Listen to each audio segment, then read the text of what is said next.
Part 1. Curse or Coincidence? In 1922, when British archaeologist Howard Carter discovered the nearly intact tomb of Pharaoh Tutankhamun, the world was awakened to one of the greatest archaeological finds of the 20th century. But just months later, Lord Carnarvon, the expedition's main sponsor, died mysteriously of blood poisoning from a minor mosquito bite. The press swiftly coined the phrase, the Pharaoh's curse, suggesting a supernatural force from the afterlife was punishing those who disturbed the royal rest. But did such a curse truly exist? Or was it merely coincidence sensationalized by public imagination and media frenzy? Modern scholars argue that most of the so-called mysterious deaths of expedition members' pneumonia, cancer, or accidents can be explained by medical science. Yet we cannot ignore that the ancient Egyptians themselves deeply believed in posthumous retribution, as demonstrated by thousands of Book of the Dead manuscripts, which contain spells to protect the soul from monsters and punishments in the afterlife. Some royal tombs even inscribed direct warnings. He who disturbs the king's tomb shall be visited by death on black wings. These were not mere poetic threats, but expressions of a belief in supernatural justice, tied to the cosmic order, justice, and truth. To violate a royal tomb was to shatter Ma'at, and chaos would follow in both the living and the dead realms. Thus, the real question is not whether the curse is real, but what we can learn from the beliefs the ancients encoded into every stone, inscription, and canopic jar buried deep beneath the desert sands. It is a reminder not just of death, but of the power of memory and the reverence owed to the past. Part 2. The Cursed Kings, Mysterious Deaths, and the Legends that Followed. When we speak of the curse of the pharaohs, the first name that often arises among researchers and the public alike is Tutankhamun the Boy King, who ascended the throne at around 9 years old and died, mysteriously by age 18 or 19. But also the series of strange deaths that followed, which lent a deeply mystical aura to the story. When his tomb was discovered by Howard Carter in 1922, it wasn't just the shimmering treasures that shocked the world, and his beloved dog in England reportedly howled once and collapsed dead at the same time. Only months after the tomb was opened, Lord Carnarvon, the financier of the excavation, died suddenly from blood poisoning after a small razor cut. Even eerier, at the moment of his death, the entire city of Cairo experienced a blackout. Subsequent deaths only added to public belief in the curse. George J. Gouldie, a wealthy American, developed a high fever and died shortly after visiting the tomb.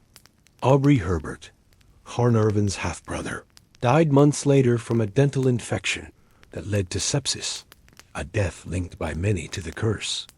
In total, at least 11 individuals directly connected to the excavation died within a decade, forming a chilling pattern that the media of the day eagerly amplified as evidence of supernatural forces. Yet, Tutankhamun was not the only king believed to be cursed. Consider other examples from Egyptian history. Akhenaten, the father of Tutankhamun, carried out the greatest religious reform in Egyptian history by promoting exclusive worship of Aten. After his death, efforts were made to erase his name from temples and monuments.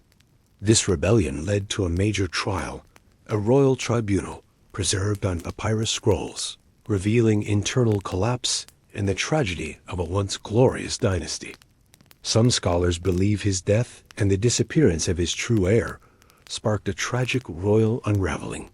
Ramses III, the last powerful pharaoh of the New Kingdom, was assassinated in a palace conspiracy led by his secondary wife and son. Is there a spiritual element behind these mysterious deaths? Similarly, Archibald Douglas Reed, the first radiologist to examine Tutankhamun's mummy, died unexpectedly not long after his work. Throughout the 20th century, the sudden deaths surrounding royal Egyptian tombs have raised an age-old question. Were these coincidences, or is there something supernatural at play? Notably, figures such as Sir Arthur Conan Doyle, the creator of Sherlock Holmes, publicly claimed to believe that ancient spirits had been disturbed. The line between science and mysticism is blurred in ancient Egypt, a civilization where death was never the end, but the threshold to eternity. The death of Lord Carnarvon, the patron of the Tutankhamun excavation, occurred after a seemingly minor mosquito bite became infected a wound that eerily mirrored one found on the boy king's mummy. Adding to the mystery, power reportedly went out in Cairo at the exact moment of his death, and his dog back in England howled and died at the same time. Another strange death followed. American financier George J. Gould visited the tomb and succumbed to a high fever weeks later. Modern science offers a more grounded explanation. Mold spores, such as Aspergillus flavus, may have lingered in sealed tombs, producing toxins that could damage the lungs or immune system. Yet most of Carter's team lived long lives, including Carter himself, who died of natural causes 17 years later. So, are we talking about a curse or merely a series of unfortunate, exaggerated coincidences? Part 3. Symbols, Rituals, and Archaeological Evidence, from Tombs to Curses. As we enter the abyss of the eternal stone corridors of the Valley of the Kings, we find not only mummies and buried treasures, but also a treasure trove of symbols, fragments that can reveal some of the beliefs and obsessions that the ancient Egyptians placed on posterity. These were not mere funerary rites. They were a spiritual script written to protect the royal soul and perhaps to warn those who dared to disturb the eternal sleep. 1. Symbols of curses, from the Middle Kingdom to the New Kingdom. Execration texts appeared as an indispensable part of the rituals of protecting the mummy. Clay figures, inscribed with the names of enemies and crushed as an act of sealing the soul, were buried around the tomb to ward off evil. Although there is no direct evidence of curses written on ancient tomb walls, the presence of charms, inscriptions of Seth, and warnings to the living, such as in the tomb of Kentika Etiki, has led many to believe that the ancients were at least trying to instill fear in the minds of those who transgressed. 2. Rituals to protect the soul. Rituals, such as the opening of the mouth, played a key role in preparing for the journey to the afterlife. Although the ritual was meant to allow the soul to breathe, eat, and speak in the other world, many sources also indicate that the tools and charms used in the ritual had protective powers that could turn back to punish if the sacred balance was disrupted. The detailed descriptions in the papyrus of Ani and on the tomb walls at Deir el-Medina are vivid testimony to this tight belief system. 3. Archaeological discoveries. When belief meets evidence in the tomb of KV-55, suspected to belong to Akhenaten, archaeologists have discovered deliberately destroyed artifacts, fragments of charms, and even signs of grave-breaking from ancient times. Some scholars believe this was an act to erase traces of a king convicted of heresy, but others link it to fear of divine curses. In the tomb of Tutankhamun, the strangely shaped guardian statues and inscriptions honoring guardian deities like Anubis are also signs that the tomb was not just a place to store flesh, but a sacred space guarded by invisible forces. 4. The bigger picture. Death as part of theocracy, but also a way to control their memories and how they were remembered. In theocratic ideology, existence after death was a continuation of the divine role of the Pharaoh, the son of Ire. Curses, spells, and spiritual symbols existed not only as folk beliefs, they were also tools of power. The ancient Egyptian royal family's investment in elaborate funerary rituals was not only a way to protect their souls. Therefore, every element of the tomb, including the curses, can be understood as part of a strategy to protect the cosmic order and protect the royal family's own power from mortal interference. Were curses a tool of power? Spirituality became a razor-sharp blade wielded to defend royal power, even beyond the grave. In this worldview, a curse was not mere superstition. It was a declaration of enduring authority. But as political deterrence meant to preserve the sanctity of the burial, the wealth entombed, and most of all, the king's eternal prestige? As we examine the inscriptions on tomb walls, from the Valley of the Kings to the oldest pyramids of Saqqara, one question continually arises. Did the ancient Egyptians not only believe in life after death, but also protect it with instruments of the divine and the ominous? Could the warnings carved into stone, such as, "He who disturbs the eternal sleep shall no longer see daylight," be interpreted not just as supernatural threats? In a civilization where the Pharaoh was considered the son of awe, the sun god, any death following the violation of his tomb, whether by infection, toxic gas, or pure misfortune, was easily framed as a divine consequence. Part 4.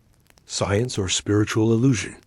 In recent years, modern science has begun to demystify the so-called curses that once seemed sent from beyond the grave. At the University of Manchester, researchers found that many tombs, especially in the Valley of the Kings, contain dangerously high levels of Aspergillus mold and Streptomyces bacteria, both capable of causing deadly lung infections. Even at the Louvre Museum, scientists detected natural radiation emitted by minerals embedded in tomb walls, enough to weaken the immune system after prolonged exposure. So perhaps the curse is nothing more than a slow death beneath layers of time, not divine punishment, not magic, but nature's silent decay. Tutankhamun's broken teeth, shattered femur, and cracked skull once fueled rumors of murder and supernatural revenge. But 3D scanning told another story, a fall from a chariot or accident during life. He died from sepsis caused by shaving over a mosquito bite. At the time, antibiotics weren't widely available.